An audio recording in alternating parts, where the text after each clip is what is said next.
Hi folks, and welcome back to the channel. I'm hiding in the greenhouse today. I'm properly hiding. I stepped outside today after work and the weather was absolutely picturesque, really lovely and warm. And 2 seconds later, the skies had greyed over, you know, it's threatening to rain and my goodness, it's freezing outside. The plan was to come up and have a little bit of a play and a think about peas. Feels like it might not be as cold as it was on the walk here, but ooh, let's look at these as well. I've got a few. That was a record quick distraction for me, but I have planted out a few lettuce, and the very good news is that they've not yet been eaten by slugs. They are looking pretty sad, and that's because, as you can see, the past few days have been incredibly windy, and I think they've just been buffeted around an awful lot. But I thought it might be nice to have a little bit of a salad patch here. Gonna have some broad beans in here, and those ones were just rocketing away in the seed trays, and they were really starting to look a little bit dangerous. So I thought, right, let's just chuck them straight. Okay, no, it's really quite grim. There's a few drops of rain. It's okay if you're dressed for it, but when you're not very pleasant. Now the peas. Oh, the peas. Shot that behind me and I hope that it doesn't lock. The peas are looking amazing. Those broad beans, they definitely need to go out. These leeks have just said hello. They've arrived. I think these have like doubled in size since the last few days that I saw them. I'm not sure what's gone on there. But the peas, these guys are going to be okay in the gutter for a little while longer. One thing I love this year, look at how uniform the germination has been. These have all come up at nearly exactly the same time, both front and back. The front one looks a little wet, which is slightly concerning. Neither of these drain pipes actually have drainage, which is kind of ironic. And the drainage in drain pipe peas is quite a controversial topic, actually. Some people say that you have to have drainage, otherwise everything's just going to rot. And other people say that actually there's so little compost in here that if you put drainage in, you're going to have to water it pretty much every day.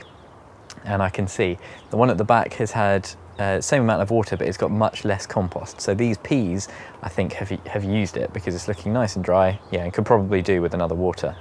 But the ones at the front, you can just see the difference in the colour of the soil, and these are sitting quite wet. And like I say, it's just because there's a lot more compost in this big gutter compared to this little one. But yes, the peas. My point is, they can be in here for a little while longer, but really they do want to go out as soon as they've kind of burst out of the pea, because the main concern for me anyway is mice.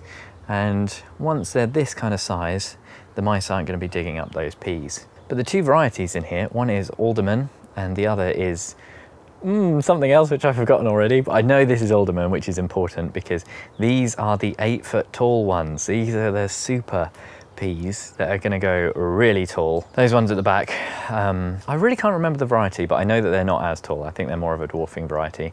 Much easier to string up. But one thing I did do yesterday is just out here, actually these 3 beds, I can't open this door from the inside, but they are perfect. One of the gutters pretty much goes in there perfect. So I think they're going to be my pea beds this year. Now, when I did the veg bed planning on vegplotter.com, link in the description, as always. Oh, I left some onions out here, getting distracted again. I left some onions out here because these are ready to go out, and I just wanted to hard them off a little bit because I realized since Christmas, they've pretty much been in nice sheltered environments. So I thought before I plant them out, stick them outside, see if they look healthy. They do. But yes, vegplotter, really easy to just tweak, delete what I'd put in there, pop the peas in. And I was having a little think about what I'm going to do here, and I think the best thing for me to use, oh, something's been digging around. The foxes or badgers have been nosing around in the manure, no big surprise, but there's a few options. I could either use something kind of timbery, timber, what else is timbery, I don't know, or bamboo canes, you know, uprights on the side, something across the top, and then something lent across the top, I think is how you commonly see it done. Or I could go a bit more heavy duty. I've got loads of scaffolding poles that I nicked off my dad's allotment. And I think having some scaffolding, kind of 2 uprights and then the bit across the top made out of scaffolding might just be a really good kind of frame that I can then build netting onto, or something like that, you know, pea netting. Any comments in the suggestions, do let me know. But what I have to do first is find out if I've got the right tools to actually take apart the scaffolding, because loads of them are clamped together, which is a bit annoying. These are all the scaffolding poles, kind of strategically hidden behind the greenhouses. And I've just bought up a little socket set. Now, the biggest one I have looks like, oh wow, it's raining properly. It looks like 18 millimeters, and there will be someone who's done proper scaffolding before who's already like, oh, they know, oh wow, it's really raining. Let's be quick. It's always the issue I have with sockets, they're never deep enough. That's not gonna fit, is it? That's bigger than 18 millimeters. Someone in the comments, please let me know what size this is. Is it 20? Is it more? And I'll get a deep one, and then I can actually get these off. Hopefully I can anyway. They're pretty old, but oh god, I'm going inside. 10% chance of rain, it said. It's chucking it down. That was really frustrating. Oh well, one of those things. At least I've got the greenhouses and the polytunnel that I can kind of fart around in.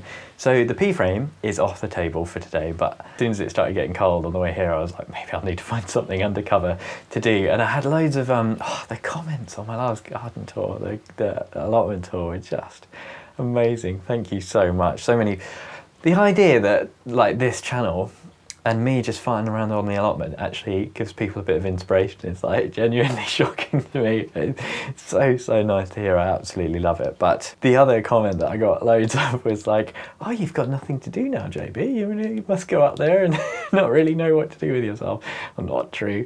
I need to plant out my onions. I want to plant some potatoes in the ground. There's all of the peas that we've just been talking about as well. I am pretty happy with my sowing. Now I've been doing a few little sowing sessions after work, just keeping on top of things. I've got some more beetroot on the go because the beetroot germination is still very spotty. Sowed some more spring onions. The tomatoes are on the go now. Look at this one, Alice's Dream. Just got a little loop like a chili pepper there. This tray got completely flooded as well, actually. Before I rearranged and put this on the back shelf, this was under the window, and the entire thing, you can see just how wet it's got. And I'm a little bit worried that some of these tomatoes might rot or drown. The ones over here looking much healthier already. But yes, I've got some more flowers sown as well. Oh, we've got a little bit of germination there on the Nemesia. I hope that's Nemesia anyway. Sowed a few more lettuce. We've got some potatoes down there chitting, ready. There's not too much more that I can sow without really feeling like I'm jumping the gun. Courgettes, cucumbers, squash, French beans. I could, but I shouldn't, so I'm holding off this year. In here, this is where I took those saladin out. So immediately planted some new seed. That's a habit that I've always wanted to be in. Trying to do that again this year. We'll get there. I also still want to do the strawberries. I had a really good idea, another one I'm interested to hear about in the comments. I mentioned I was going to do strawberry hanging baskets in the polytunnel, and someone said, why not do a gutter full of strawberries? And I thought, you know what, that might be really nice. I'll have the protection of the polytunnel, and you'll be able to get way more productive plants, or a lot more plants, you know, and thus a lot more strawberries from a gutter compared to just a few hanging baskets. If anyone's tried that in the comments, let me know. Is there enough soil in there? Maybe you'd want drainage for strawberries. Not too sure. But then again, now I've just said all that out loud, that is it feels like a very manageable to-do list. But I am a bit like, oh, now it's raining, I'm undercover. What do I do? It's a very unusual but very nice feeling. I do have a succession of peas that I want to plant, and I've got this kind of tray just looking at me. One of these little kind of mini container wires but deep ones.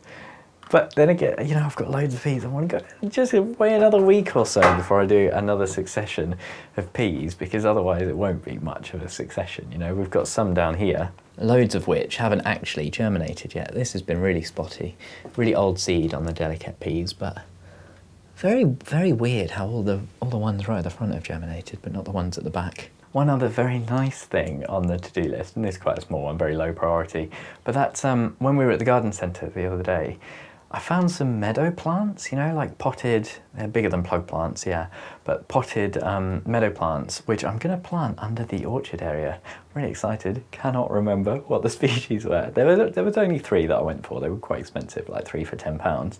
But if I can get them established and self-seeding, I think that would be really nice.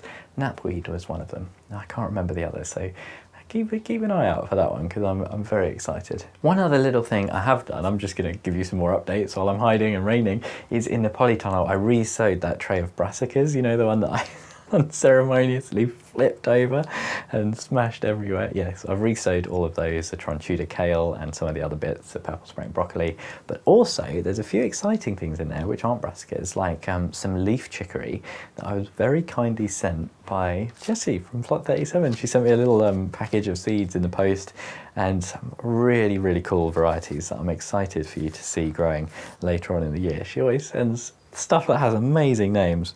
A few tomatoes as well, so like she's really fun. Lots of nice little notes, but this one, the Green Doctor, fantastic name for a tomato. And she did say, I know you pulled a face, but it is tasty, I promise, because we were talking about green tomatoes on Potty Mouth Live, and it's just one of those things that gives me a little bit of ick, which is completely unjustified because I've never tried a green tomato, so I think she's right to send me some, but very excited to try those. Really just wasn't prepared for this rain. I don't know what to do with myself. All of the main jobs now are planting things out or like building stuff outside. I'm just looking over my shoulder. There's all those old broccoli stalks, and the purple spring broccoli stalks are pretty chunky. So I reckon, I mean, I don't mind a bit of rain, but I am freezing cold. But I reckon if I get the old folding saw out, that might keep me warm. That's something to do, and it won't be too bad, I don't think. It is not pleasant. There is something else I wanted to show you though. I went around the plot and I've just kind of gathered up all of these. I know people give these a few different names, but I just call them kind of like fencing stakes. Cattle stakes, I think they're called, or like pig stakes, I don't know. But I found loads. I found, you know, one of those things that you think maybe you got one or two lying around the plot. And these are perfect for like the dirtiest and easiest plant supports. I'll have to try and remember to actually show you this later on in the season when things are growing, but just in case I don't, thought I'd mention it now. But basically you just bang one of these in each end of your crop row.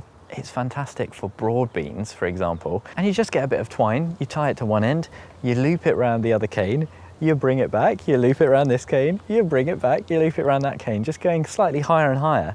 And it's just perfect for things like broad beans. You have to do it kind of iterations of it, you know, so you do a couple of courses, then wait for the plants to grow, and then do a couple more courses and wait for the plants to grow. If you put your twine too much higher than the plant, then they'll end up starting to grow out the side and you'll be like trying to wrestle it back in.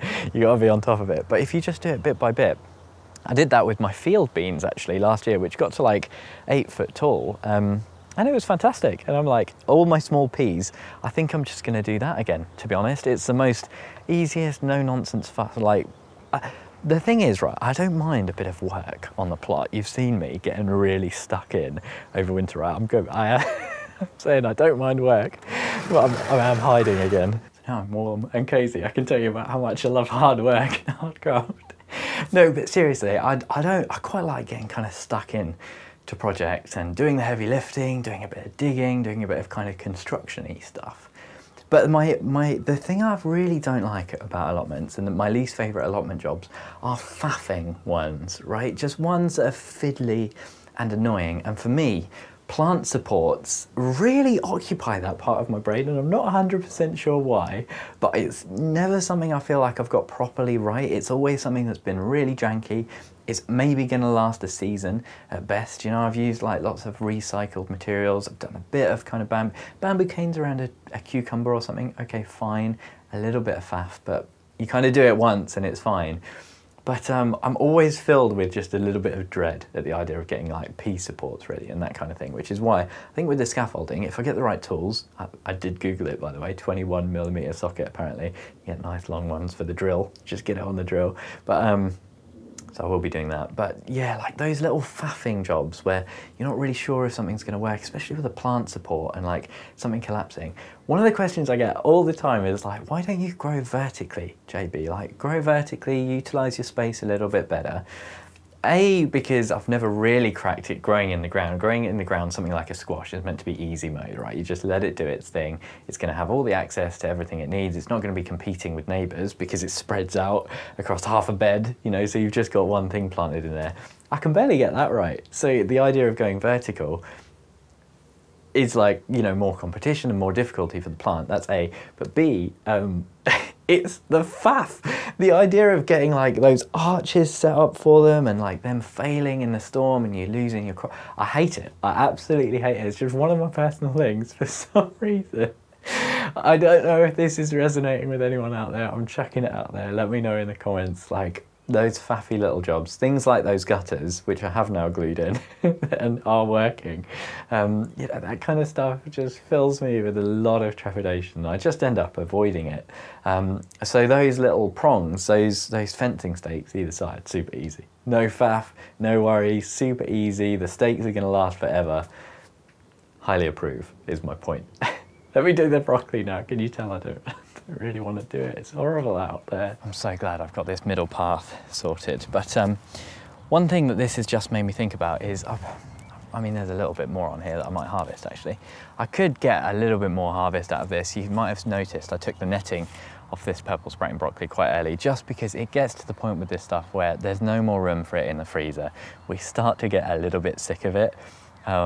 But it is one of my favourite crops. But it always gets to a certain point where it's just getting so tall. The quality of the sprouts start to get kind of a little bit reduced. And for me, that's when I'm like, yeah, okay, the sprouting broccoli is done now. I'm gonna take the netting off. I want it to look a little bit neat on the plot. It's another thing. I'll start cutting at some point. I'm really, really looking forward to. Now I've got these beds in and I've segmented it properly. Much neater netting.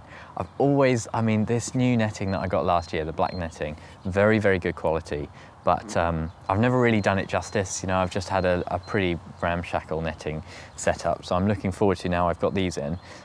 Just a bit more structure. I think it's going to be much easier to net and support a lot of things. What I meant to start talking about is harvest amounts. And this year, when we were talking about harvest amounts on Potty Mouth a little while back, I made an offhand comment that I wanted to invest in like a little scale and maybe just hang it up in the polytunnel.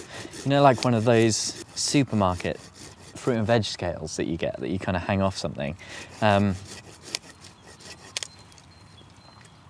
just roughly this year, try and keep a record of just my kind of quantities of harvest.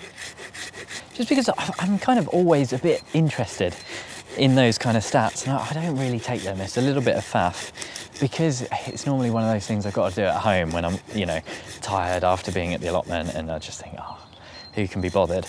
I think if it was here, if it was at the allotment, you could just kind of chuck it up really quick, put it in a little notebook, and I think that might be quite nice. It's kind of slightly inspired by, you know, Hugh's new book, all about how much produce you can get off an allotment, and he did a lot of kind of costs versus benefits and that kind of thing. And I did a video on this. It was just after my first year of growing, and I totaled up all my costs.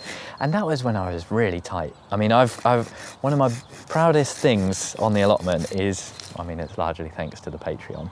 Big thanks to all the patrons. But I used to really not spend any money on the allotment.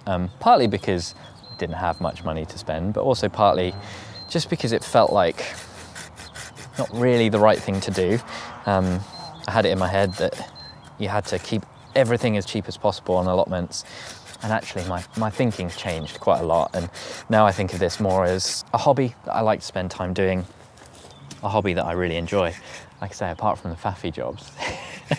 And so there's no harm in spending a bit of money if it makes your life easier and your hobby more enjoyable. But I do wonder if now, after 3 years of growing since the first, I should be a bit more accomplished. You know, I'm spending a bit more on things like manure and inputs into the garden. And so you'd hope that the amount of money that I was making in terms of produce had gone up a bit. Like I say, for most of us on allotments, I think it's fair to say that we're doing it as a hobby, and we're not really interested in that massive cost benefit thing and trying to make, you know, quote unquote, make money with our produce. But it is just something I find quite interesting. So if anyone has any suggestions for those kind of scales or alternative ways that you've kind of weighed up the costs of the produce and what you're growing, let me know, because I'm quite interested. I know Steve, Seaside Allotment, amazing amount of produce that guy makes, and he did a costs and kind of harvest video, which is what inspired my original one. And he, you know, he makes thousands and thousands of pounds of savings on fruit and veg. So yes, all of that is to say I've harvested about 3 kilograms of purple spraying broccoli. That's what I originally meant to say. So that seems like quite good value for me. And purple spraying broccoli is just, I always say this, sometimes people say, like, what do you do? What do you feed yours? But the real thing is, I think maybe it just likes my soil, and I'm a bit lucky. It's always grown really well for me, even since I was a beginner gardener who had no idea what I was doing. But the other thing is I start it early. So I've just started my purple spraying broccoli seeds in the polytunnel. And a lot of people don't start it until kind of June, which I think is fine. But I think the reason that I do get quite mammoth plants and massive harvests off each of these is because I start them a little bit earlier. I think so, anyway. Oh, I've just squashed a slug. Gross. I've just been cutting this up really small, and it does pay to get a pair of loppers for something like this. The stems of broccoli and cabbages and brassicas will kick around for such a long time. There's actually one in the ground, which I'll show you in a moment, which I think has been there for 2 years and it's still kicking about. So if you don't chop this up, this is good practice for the hot composter anyway. I'm just getting the stem to really kind of small pieces. Even this bit, now we're kind of at the top of the plant, still needs chopping quite finely. Otherwise you'll be finding this in your compost in 3 years' time. But one of those jobs I find really kind of satisfying for the end of the season. It's normally one of the last things that I get out of the bed, and once this is down, it's growing time when the weather allows for it. That was the other comment I had on the garden tour. So many people just like, oh, I've really been struggling with this year because of the wet and the grey and the miserable weather. So I do sympathise, and you've seen I've done a lot of videos like this one where I'm running in and out of the greenhouses, hood up, waterproof, and just doing what I can. But yes, this other one is just across. Look at this stem. That's the one that I've just cut down. And this will have been one of last year's purple spraying broccoli. And they just stick around for so long. I do tend to always leave my roots in the ground. It's a bit of no dig. The roots do rot down quite nice and provide nutrition and food for all the soil biota and that kind of stuff. But all the greens now are going to go into my chopping bucket, chop those up with a pair of shears, and these need a bit more processing with the loppers, get them into really kind of thin bits. It's a lot of work, but I do find it quite a therapeutic one, to be honest. And it's one I used to do even before I had the hot composter, but now that I've got this one, it's all the more important to get it as small as possible. I've done a pretty good chopping of this stuff. It's not completely micro. I mean, when you read the recommendations for hot binning, a lot of people, that one's a bit big, you know, they want it absolutely microscopic. They want everything to be completely shredded. And for me, you know, it's just not going to be realistic. This is already quite a lot of time and input that it takes to get it to something like this. I think probably the best scenario for a hot bin is if you've got a garden shredder. We do have one at home, but I'm not putting this in the car and then putting it through the garden shredder and then bringing it back to the car and then driving back to the plot. It's just a bit too extra for me, but it does chop up quite nicely. Oh, we've got some heat in here. We've got steam. This is fantastic. It is starting to get very warm. Again, you can see lots of shredded cardboard in here. I gave this a good mix yesterday. Okay, that's not a great sign. There is a full-on ant's nest in here. I do always get comments about, like, JB, you're not meant to leave the lid off for too long, so I do always try and be as quick as possible when I am putting stuff in here. But I do have to show everyone. Everyone's always interested to see what's going on in here, and it is quite cool. So I'm going to give this another quick chop and then get the lid back on. Pretty sharpish. Well, folks, I was right about at least one thing today, and that is that this was a good job to do when it was a bit chilly outside. Going through these stems, bit of a mission. I'm very glad that these loppers are nice and sharp. That little pocket sharpener is so good. And yeah, a little bit painstaking, but this is one of those not faffy jobs, just hard work. Turn your brain off and just do it for a while. Took a lot longer than I expect. Always does. Maybe one day I'll learn. There's another bit in here somewhere. Where are you? There. but it is kind of quite satisfying. And this is the only way to realistically get broccoli stems to actually break down. Unless, like I say, you've got a shredder. Even ones like this are still going to take quite a long time to break down in the composter. And this one is kind of, you know, I've gone through again and it's in half. So this is about as small as I can get them with the loppers. The shears are going to do nothing. And some of the proper bases, the older bits, they're just actually like wood. Even the loppers won't go through them. So I'm just chucking them in a pile somewhere, and they're not going to make it in the composter. But I'm glad that actually went in. I just love this about allotments. You know, you can come down and your plans will go sideways, but you'll still find something to do and leave feeling a little bit happier. I hope you've enjoyed this one. An extra special thank you to all of my Chili Pepper tier patrons: Tony, Bill, Pam, Louise, Mel, Michael, Denise, Socks in the Garden, Andrew, Sarah, Angela, and Dorcas. I really hope it was Angela. Thank you ever so much for watching, and hopefully I'll see you again next time.